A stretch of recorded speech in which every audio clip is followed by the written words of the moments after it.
Hello and welcome to the COVID-19 update on Channels Television. I'm Millicent Walker. First, the highlights.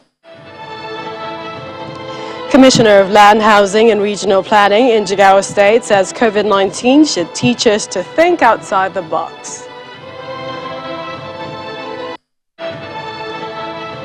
And customs officers lament difficulty in handling unvaccinated smugglers.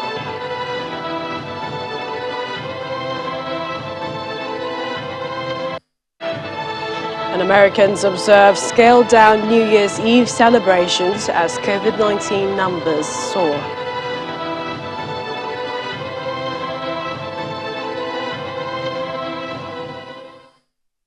Thank you for joining us this New Year's Eve as we exit 2021. Apart from the surging cases of the coronavirus pandemic, many felt that life was supposed to return to normal this year. Instead, 2021 has turned to subdued celebrations or none at all in some countries, while in others it's a call for caution, like what the NCDC slogan says, celebrate responsibly. Indeed, the variants of concern which fueled the spread last year were the Alpha, Beta, Gamma, Delta and Lambda. In 2021, scientists discovered the Mu variant of interest in January and the Omicron variant of interest in November, leading to a whole set of bans and restrictions in its wake. But more importantly is that 2021 will be remembered as the year Nigeria started its COVID-19 vaccination after it received over 3 million AstraZeneca doses from the COVAX facility. However, vaccine inequity struck, leaving about only 4 million people in Nigeria's vast population fully vaccinated. Regardless, some believe there is good reason to hope 2022 will be better as the WHO, the UN, advocate more support solidarity to stop vaccine inequity and also calling for the strengthening of healthcare systems to put an end to the pandemic. Here's a report on the COVID-19 pandemic update.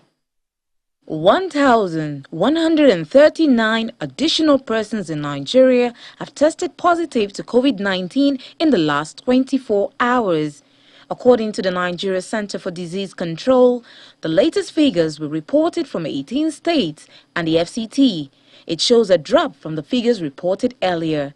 Rivers had the highest number of 420 infections, followed by Lagos with 324. Oyo came in with 81 cases. Gombe and Akwa Ibom had 47 and 41 cases. Kaduna and Niger both had 36 cases, while Ondo had 35 cases, and the FCT reported 29. Delta logged 18 cases. Edo logged 15, followed closely by Ogun with 14 and Kano with 12. Cross River, Ekiti, Kebbi, Nasarawa, Enugu and Jigawa states all logged infections in single digits. The total confirmed cases in Nigeria are now 241,513. No cases were reported from Osun, Plateau and Sokoto states. 512 patients have been discharged in the last 24 hours, increasing the total number of recoveries to 214,003. There was one additional death, raising the fatality toll to 3,030. Currently, there are over 24,000 active cases in Nigeria, while over 3.8 million samples have been tested so far. Over 10 million eligible Nigerians targeted for COVID-19 vaccination have received their first dose, while over 4.4 million persons have been fully vaccinated. In Africa, over 9.5 million persons have tested positive, while over 228,000 deaths have been recorded across countries on the continent. The total global confirmed cases have surpassed 286 million, while deaths are beyond 5.4 million. And the economic hardship that comes with the COVID-19 pandemic requires thinking outside the box for governments to survive. This is according to the Jigawa State Commissioner of Land and Housing and Regional Planning, Sagir Musa, who spoke to journalists in Dutse, the state capital. He believes that the COVID-19 pandemic is a great lesson for every serious government to plan alternative ways for revenue generation. This oil is drying up. And the incidents that happened in 2020, the coronavirus, has really told the world that we have to think outside the box. We are all around. When we have cars, we can't even move with the cars.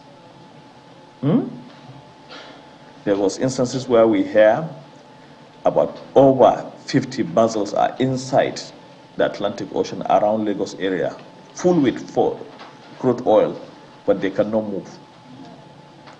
In Europe, in America, it even get to a point whereby storage of crude oil is more expensive than selling the crude oil, because nobody move around the world. We have seen the big cities. You see New York City looking dry. Going to Wall Street, Manhattan, you don't see anybody moving. A saturated cities in India, Japan, China, where they have over 1 billion population. People cannot even move in the street. You can see dry cities. So now, what are we talking about? We're thinking of there will be a time where oil resources cannot be able to sustain us. So we have to do what we do. From the ancient time, we know what is called jangali, haraji. We have to look at taxation. How can we take our land at least to pay little tax for government to be able to sustain itself? Well, the outbreak of the pandemic has been described as one of the challenges which affected the Nigerian Customs Service, especially in the fight against smugglers across the country. The coordinator, Joint Border Patrol, North Central Zone, stated this while addressing journalists on its activities, the team in Ilori. He stated that though his men usually have tests conducted on them before embarking on patrols, the suspects being investigated and arrested also poses a danger to them. When people are going on patrol, you see about 9-10 people in a place. Though before we go on patrol, you used to test people, put them on the COVID test. But notwithstanding, it's still one of those things, because the people you are going to meet in the bush, you can't really confirm their status. That's the truth. So, but then coupled with the roads that are terrible, because smugglers will not take good roads, they prefer to enter bush parts. And during the rainy season, we have some issues. We are not having canoe here. They have canoe. But despite that fact, we are still able to surmount the trouble. So those are the things we face for the year. Though we still have the issues, although that one is an internal matter, issue of human resource. But that's an internal issue. So, because definitely we need more hands.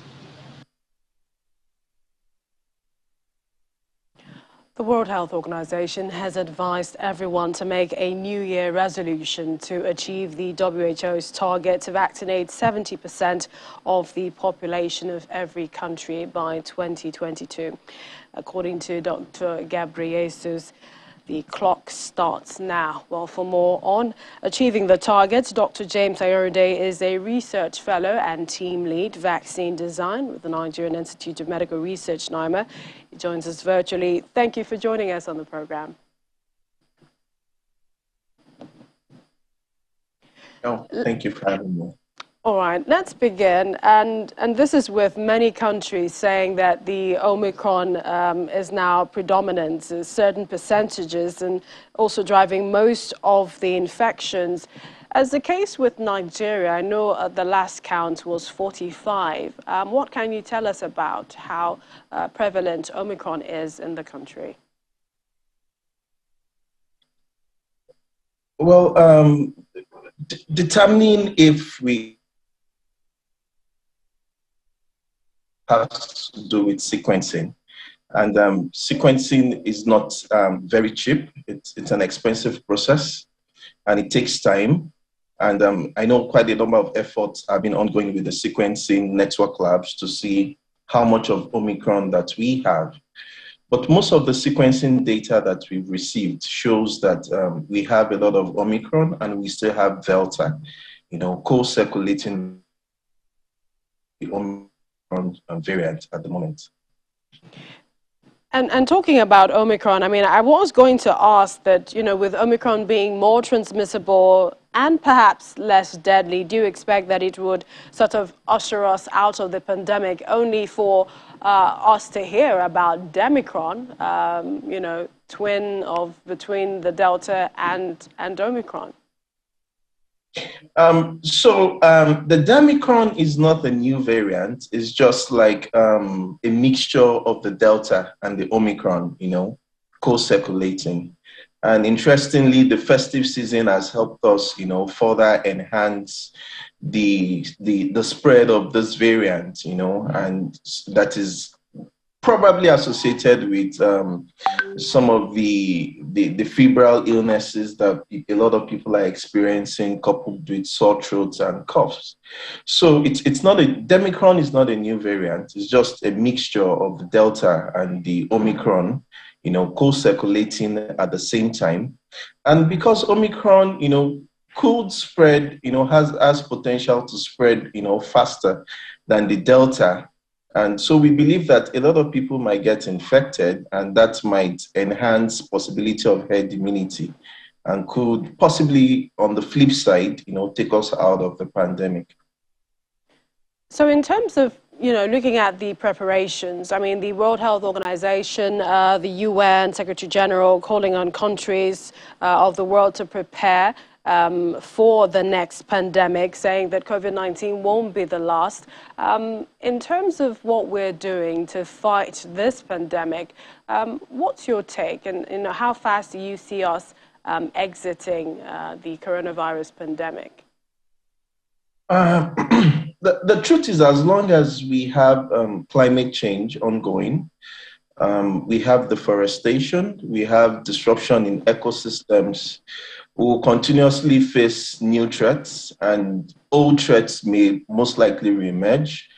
But in us preparing, we need to ensure that we keep up with or ensure we have a strong and resilient health system, especially at the primary healthcare level, because it's at this level that you can have quick detection, by the clinicians working at this level or by the health workers working at this level. And this can be reported, to the state epidemiologist, and we can tackle, disease outbreaks easily. We also need to encourage vaccination, and not target to some religious or some myth that is causing vaccine hesitancy. We need to keep supporting the surveillance systems or the laboratories that we have. Thankfully, we have a lot of molecular laboratories in the country that's unprecedented, that we did not ever think that we would have up to this level. And we also need to invest more in sequencing technologies so that we can detect both human and zoonotic infections or diseases. The legal frameworks to prevent or instruments to prevent outbreaks or deployment of countermeasures, cannot be left out. And lastly, funding is very key to support R&D, because not all countries can manufacture their vaccines, but we need to ensure that we have the potential to develop ours for the purpose of biosecurity. Thank you. All right, we'd like to appreciate your time. Thank you so much for joining us on the show this New Year's Eve. Dr. James Ayorinde is a research fellow, team lead, vaccine design with NIMA. Thanks again. Thank you very much. Thank you for having me. The Chief Judge of Yobe State, Justice Gumna Kashim Kaigama, says the outbreak of COVID-19 is one of the major setbacks that slow down the administration of criminal justice in the state. He revealed this while declaring open a training organized to strengthen the effective implementation of the administration of criminal justice law in Yobe State capital, Damaturu. The Executive Secretary of the Monitoring Committee, represented by Mitua Kisoya, explains that the committee is reposed with the responsibilities of all the administration of criminal justice across the country for quick dispensation of justice. Unlike this year, when COVID came up in 2020, we cannot operate our courts. We could not, because we could not operate the courts, of course, cases cannot go on, and this has been a setback to the administration of criminal justice in the state. But this year we are able to prepare ourselves very well by observing all the protocols issued by the COVID committee, and thankfully our activities have been going on smoothly. And just today, after the U.S. reported its highest average daily COVID-19 case number, the country shattered that record again Thursday with an average of 355,990 new infections reported every day in the past week. This according to data from Johns Hopkins University. But as the latest surge sweeps the country, pushing cases and hospitalizations to unprecedented levels, also altering daily life once again. For many Americans, experts are warning they're still weeks away from a possible turning point. Our Washington correspondent, Maria Bird, tells us more. The COVID-19 Omicron variant puts a bleak shadow over New Year's Eve celebrations in the U.S. as hospitalization rates skyrocket. We're seeing record numbers of admissions of all children of all ages, from newborns all the way through 21 years of age in hospitals and in ICUs with Omicron. Not to say that it's more severe, but it's, my experience so far is that it's not less severe, at least in kids.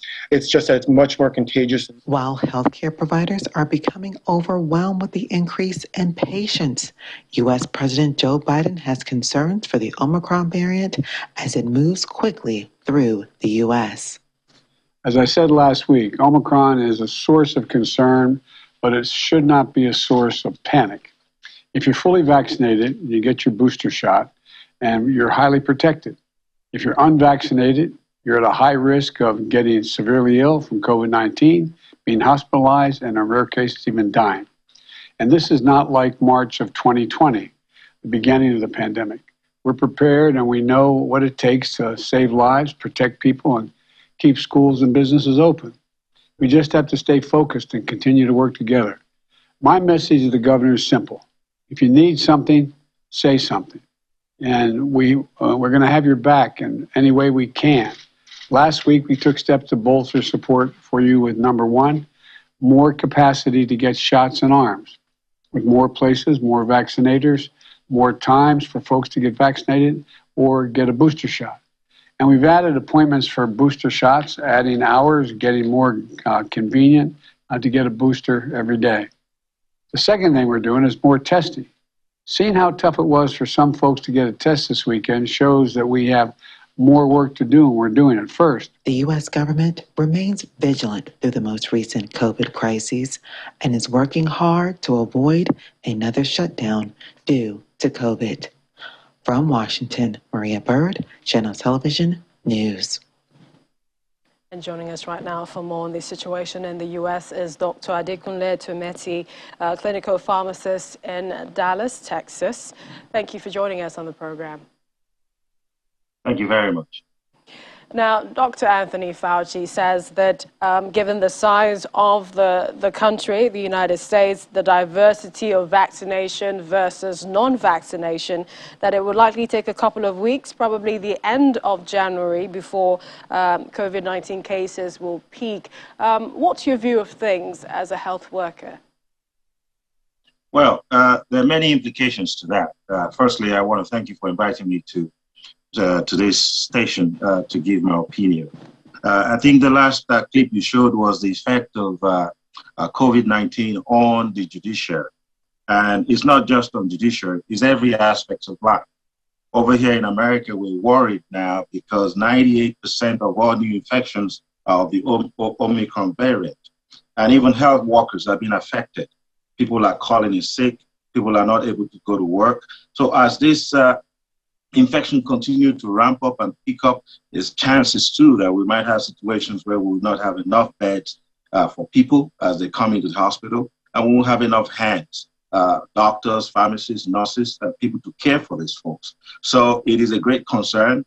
And Dr. Fauci is right, because I can tell you that it's about 90 to 93% of the people that are admitted in hospital now are people that are unvaccinated. So when people that are fully vaccinated and also have their booster shots contract COVID, even the present Omicron virus, the symptoms are very mild. Certainly it's not something untoward. It's not something that takes people to hospital, and the risk of dying really from this disease is very minimal once people are fully vaccinated. So Dr. Fauci is right to say we might be looking at the end of January, because we do have a large percentage of our people here in Texas at the moment. We have about 56% of the people that are fully vaccinated. About 67% of the population have at least one shot of the COVID vaccine. So with the disparity in vaccinated and unvaccinated people, this virus might be with us much longer than it really should.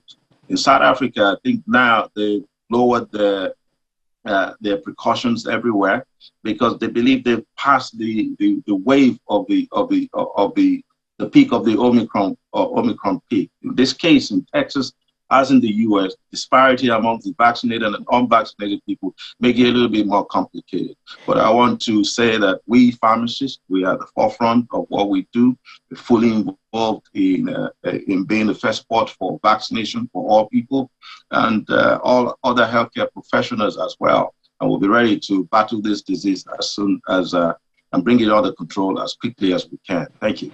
Indeed, and one really wonders why vaccination appears to be dragging in the US when you have other countries that have done quite well in rolling out vaccination. But looking at 2021, the outlook, I mean, COVID-19 really did affect the US, the highest number of deaths, highest number of cases at different points during the year. How would you say the government, would you give them a pass mark, and where would you expect them to put more efforts in curbing the spread?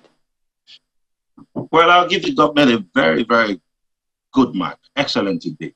It is in the time, the administration of President Trump, that we were able to hasten the development and bring to fore the vaccines. I mean, we had what we call the warp speed, in which case, as you know, it takes about 15 to 20 years to bring the vaccine to the public from discovery until it is approved for use. But we're able to compress all that time to no more than 18 months to 24 months, in which we could bring the vaccine from discovery straight into the public for use. We hastened a whole lot of processes. We compressed a lot of bottleneck in the regulatory agencies, and we're able to bring these vaccines forward. Now we have so many vaccines and so many opportunities in public place for people to take. And since President Biden came into power, one of his first goals was to see that we're able to administer 1 million shots a day, for which we're able to do that within 60 days of his administration. What has happened so far, though, is the vaccine as well as the politics in the state is very charged now. There's been a lot of misinformation. And as you would know, social media companies are now being held to task and being held accountable, trying to stop all the misinformation that's out there. Some people are so misinformed about the vaccine. They have so much distrust on it. We continue to do our part to educate people. We continue to do our part to go into our communities.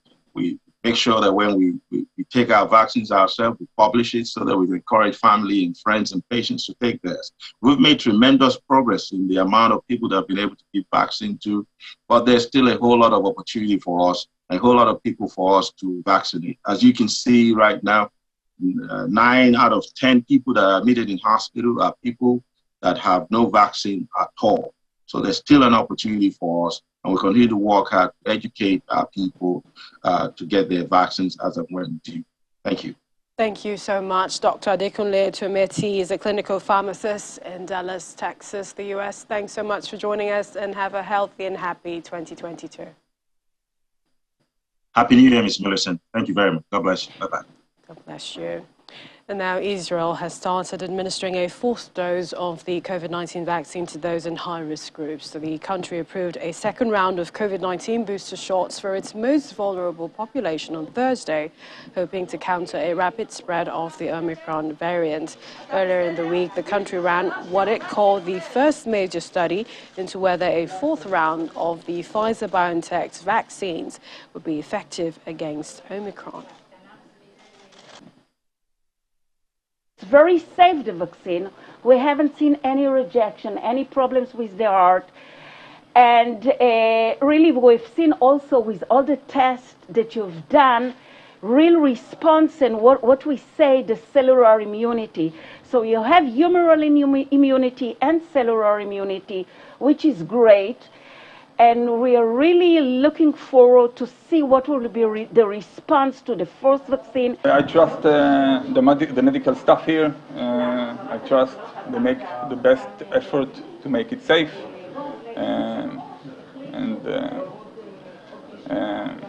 I'm confident that I wouldn't have gotten this vaccination unless they were 100% sure it's safe. Well, you can find more updates and a better understanding of the pandemic, plus other stories at your fingertips on our website. It's channelstv.com.